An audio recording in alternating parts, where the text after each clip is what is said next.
વડોદરાથી બસ 40 કિલોમીટર દૂર એક એવું પ્લેસ છે જ્યાં હજારો કિલોમીટર દૂરથી મહેમાનો આવે છે, પણ આપણે ગુજરાતવાળાને જ ખબર નથી.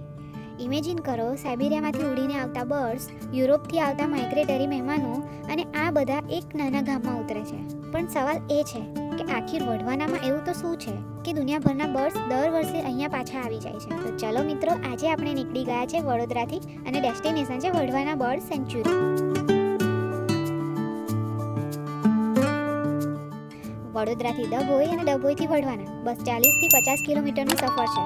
પણ બિલીવ મી, આ સફર તમને સિટીમાંથી નેચરની એક બીજી દુનિયામાં લઈ જશે, જ્યાં કોન્ક્રીટ જંગલ ખતમ થાય છે ત્યાંથી અસલી જંગલ સ્ટાર્ટ થાય છે.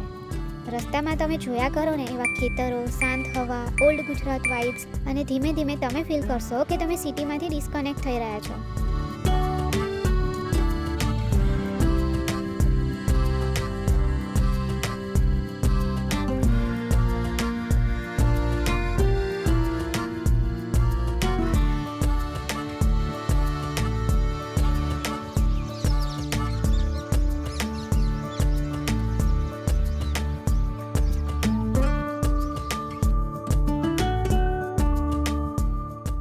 પછી સડનલી એક હ્યુજ લેક તમારા સમક્ષ ઓપન થાય છે.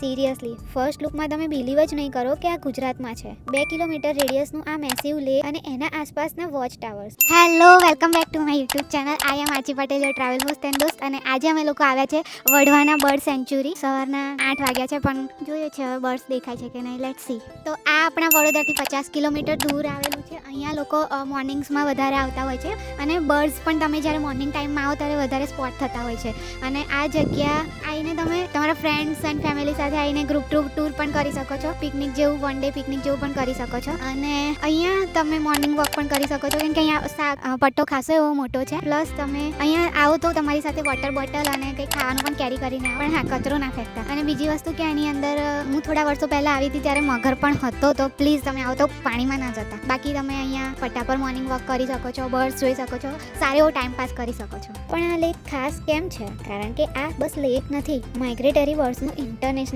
એરપોર્ટ છે. તો અહીંયા તમે ડિસેમ્બર અને જાન્યુઆરીમાં આવી શકો છો, કારણ કે આ 2 મહિના એવા છે ને કે અહીંયા તમને વધારે બર્ડ્સને એવું જોવા મળતું હોય છે ઠંડીના ટાઈમમાં. બાકીના ટાઈમમાં તમને અહીંયા એટલા બર્ડ્સ નહીં જોવા મળે, બટ આ 2 મહિનામાં તમે આવી શકો છો. 1909 થી 1910માં ગાયકવાડ રાજાએ આ ટેન્ક બનાવ્યું હતું. ઇનિશિયલી ઇરિગેશન માટે 25 ગામને પાણી મળે ને એના માટે બનાવ્યું હતું. પણ રાજાએ પણ નહીં વિચાર્યું હોય કે એક દિવસ આ જગ્યા દુનિયાભરના બર્ડ્સનું હોમ બની જશે. 860 square kilometre catchment area, Orsang રિવરનું પાણી અને ધીમે ધીમે નેચરે અહીંયા પોતાનું સ્વર્ગ બનાવી લીધું. ઇમેજિન કરો યાર, આપણે ફ્લાઇટમાં 2 કલાકમાં થાકી જઈએ છીએ અને આ નાના બર્ડ્સ હજારો કિલોમીટર ઉડીને અહીંયા આવે છે.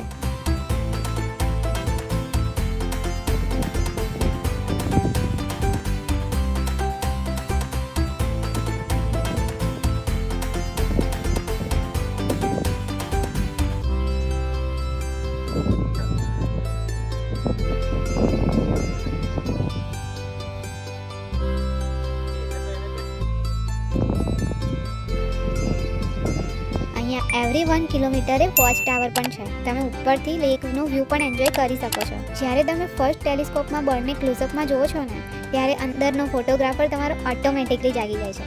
અહીંયા કેન્ટીન પણ છે. ચલો આપણે અંદર જઈને જોઈએ કે શું શું મળી શકે છે. જો નાસ્તો મળે, બટાકા પૌવા, ભજીયા, ચા, coffee, mineral water, cold drinks બધું જ મળે છે. પણ હું તમને એક સિક્રેટ કહું, વઢવાનાનું અસલી બ્યુટી બર્ડ્સમાં પણ નથી. અસલી બ્યુટી છે આ પ્લેસની શાંતિ. આ જગ્યા તમે ફોન ભૂલાવી દેશે. તમે બસ બેઠા રહો, પાણીની વેવ્સ જોઈને, બર્ડ્સની અવાજ સાંભળીને, અને એકદમ અનનોઇંગલી માઇન્ડ ફ્રેશ થઈ જશે. પણ હવે આવે છે અસલી લિજેન્ડરી પાર્ટ. વિન્ટરમાં ઠંડી હવા, લેકનો વ્યૂ અને સાઈડમાં ગરમા ગરમ ભજીયા. ભાઈ, આ કોમ્બો તો ઇલીગલ હોવો જોઈએ. એક સાઈડ માઇગ્રેટરી બર્ડ્સ અને બીજી તરફ ગરમા ગરમ ભજીયા, અને પછી તમે ઓટોમેટિકલી બોલો આહા હા, મજા પડી ગઈ. અને પછી મને સમજાયું બર્ડ્સ દર વર્ષે પાછા કેમ આવે છે. કારણ કે વઢવાના બસ એક સેન્ચ્યુરી નથી, આ એક ફિલિંગ છે. એક એવી જગ્યા છે જ્યાં નેચર તમને સ્લો ડાઉન કરવા પર મજબૂર કરી દે છે, જ્યાં તમે સિટીની રેસમાંથી નીકળીને થોડી વાર માટે જીવો છો. તો મિત્રો, જો તમે પણ વડોદરાની આસપાસ કોઈ પીસફુલ હિડન જેમ સર્ચ કરતા હોય તો વઢવાના ડેફિનેટલી તમારી લિસ્ટમાં હોવું જ જોઈએ. અને જો તમે અહીંયા ગયા હોય તો કમેન્ટમાં લખજો તમારો ફેવરેટ એક્સપિરિયન્સ. અને જો ના ગયા હોય તો આવતા વિન્ટરમાં ભજીયા રેડી રાખજો. વિડીયો ગમે હોય તો લાઇક એન્ડ શેર કરજો અને આવી જ ગુજરાતની હિડન પ્લેસીસ માટે ચેનલને સબસ્ક્રાઇબ કરવાનું ના ભૂલતા. જલ્દી મળીએ છીએ એક નવા વિડીયોમાં નવી જર્નીમાં. Till then keep exploring Gujarat. By.